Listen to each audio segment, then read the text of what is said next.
Hello everyone, in today's video, we will talk about the best and most accurate 3 trading signals that can be used easily, even with another strategy, meaning that you will benefit from the full trading ability when you use them from time to time. The first signal in this video is the RSI Divergence signal, and to implement it and learn how to use it, let's start from here. This signal can be found on several frames, such as 15 minutes, 1 hour, and even 4 hours, but to increase the speed of trading, it is recommended to use it on 15 minutes frame, as we will do now. After choosing the time frame, we move to the indicators and search for the RSI indicator. As for the inputs, we leave it at the default settings, which are 14 and close. As we know, this area here is the oversold area, and this one here is the overbought area. When we see that the RSI indicator has reached the oversold area, we look for opportunities to enter into buying positions, and when we see that the RSI has reached the overbought area, we look for short positions. But to find the divergence, we need more than that. First, we have to see that the RSI has reached the oversold area and then headed up, as we can see here and also here. Here too, the same thing happens. But where is the divergence, and how do we find it? To find out, we will use the replay tool, and let's say we were trading somewhere here. Here we find that the RSI indicator reached the oversold area and then headed up to the purple area, and this movement formed a new bottom, and we will call it number 1. But is that all we need? Of course not. The second condition is to see that the RSI has made a second bottom, and to find out, let's run the player. Here we find that the RSI has moved to the oversold area again. But is this considered another bottom? This is not a bottom, unless the RSI returns to the top and crosses the 30 line. Well, let's run it and see what happens. Now we see that the RSI has crossed the 30 line heading up, which created a new low, and we will call it bottom number 2. Now that we've got 2 bottoms, what else do we want? We want to see that the highest top formed between the first and second bottom did not cross the 70 line, meaning that it did not touch the overbought area. And since this top didn't touch or exceed the 70 line, we will consider that the first 3 conditions are met. After we find the first 3 conditions, we mark the candles corresponding to the bottoms that we found. This candle here will be number 2, and this candle will be number 1, as in the RSI indicator. Now we connect the first bottom to the second bottom by using the trend tool. We also connect the first candle to the second. And when we finish, we compare these lines. Here we find that the trend we put under the bottoms of the RSI is heading up, while here, we find that the trend we put under the candles is heading down. And this means that the divergence has already happened. But the question remains, where do we enter? Do we enter now at this candle, or we wait a little? To answer this question, we must return to the top that located between the first and the second bottom. I don't mean the top in the candles, but the top in the RSI indicator.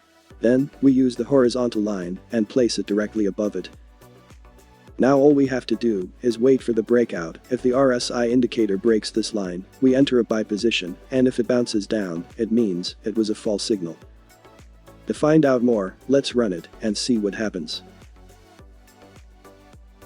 Now as we can see here, the horizontal line has been breached, and this means that the signal has been confirmed, and we can enter into a buy position above this candle here. And the result is an excellent rise in the trend. Some may say that the entry should be here when the RSI crosses the 30 line. Well, this method may be correct, but it is very weak, and the candles may go down most of the time, especially without using other indicators. As for the method we talked about, it is really powerful and successful most of the time. The second signal in this video is the Bollinger Band Squeeze signal.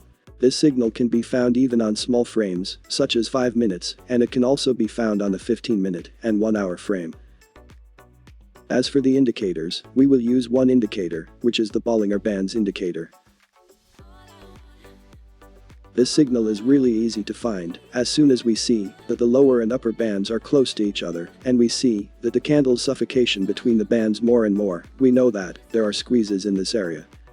To be sure, use the measure tool from here, and you will find that the aspect ratio from the lower band to the upper band will not exceed 1%. And after you find it, there are 2 conditions. The first condition is to find the highest top in this area. which is this top here. And to make sure that it is a top, we have to see that there is a candle touching the upper band, as well as it must be between two lows, and to make sure they're really lows, they should touch the lower band as well.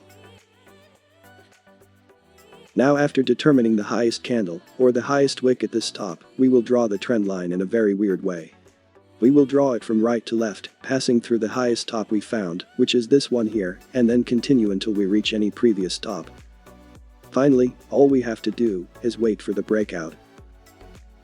And when the breakout occurs, we enter into a buy position. The third signal in this video is the exponential moving average signal.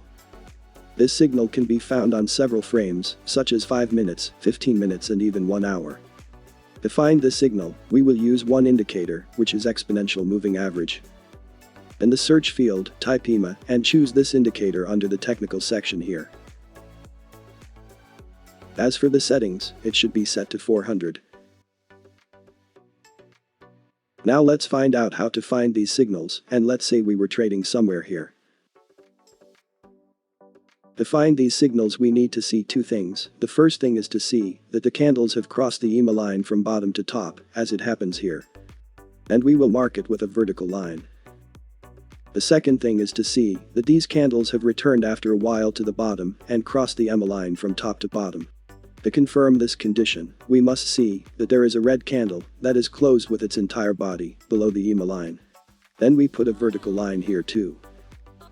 In this way, we have trapped the candles between two lines, the line in which the candles crossed up and the line in which they crossed down. After restricting the candles to a certain area, we determine the highest top, and I think that's very easy, and this top here will be the highest one. Now we take the trend tool, and we put the trend line from the highest top we found, and we extend it to the lowest top, near the vertical line that we set earlier. We don't draw it like this, but we draw it according to the last top, that close to the vertical line we set. Now if the candles come back up and cross the EMA line, this will be good, and we will wait for the trend line to be breached, but if the breakout occurs below the EMA line, this will be weak, and we should not use it. Well, let's run it and see what happens. Here as we can see, the breakout occurred above the EMA line, and this makes the signal strong and guaranteed to enter. And when the player is running, we see a good rise in the trend. I think that finding such signals is not difficult, but because of their different shapes on the chart, let's see another examples. Well, here we see that the trend was down and then headed up, crossing EMA's line in an upward direction. So here we will put the first line. And here, we see that the candles have crossed the EMA line and are heading downwards. And since we see that there is a red candle that closed below the EMA line, we will place the second horizontal line. Then, we determine the highest top in this area. Finally, all we have to do is set the trend line, starting from the highest top until the last top close to the trend line. As we said, if the trend line is breached above the EMA line, we will enter, but if it occurs below it, this is considered a weak breakout. Now we start running and see where the trend line will be broken. As we can see here, now at this candle, the breakout has taken place, and it is also above the EMA line. This means that it is a positive breakout, and we can use it to enter into a buy position.